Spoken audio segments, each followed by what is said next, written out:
Argentine superstar Lionel মেসিকে তখন Neymar সম্পর্কে জিজ্ঞেস করা হয়, তিনি বলেন, কোনো সন্দেহ ছাড়াই নেইমার জুনিয়র বিশ্বসেরা এবং আমি তাকে মন থেকে খুব পছন্দ করি।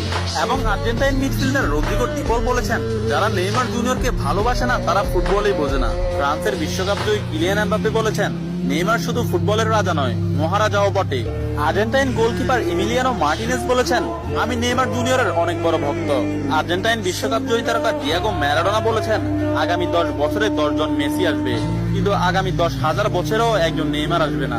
পোল্যান্ড ও বার্সেলোনা স্ট্রাইকার রবার্ট লেভানডস্কি বলেছেন, নেইমারের মতো ফুটবলার জন্ম নিতে হলে আপনাকে 100 বছর অপেক্ষা করতে হবে। তাছাড়া ইংল্যান্ডের প্রিন্স ডেভিড বেকহাম বলেছেন, আজ পর্যন্ত এমন কোন ফুটবলার আমি দেখিনি যার ভেতর নেইমারের মতো ফুটবল আইকিউ আছে, এবং ফুটবলের ক্ষেত্রে কেউই নেইমারের লেভেলের নয়, সে দুর্দান্ত।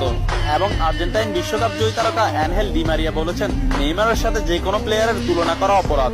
ফ্রান্সের বিশ্বকাপ জয়ী তারকা কারিম বেনজেমা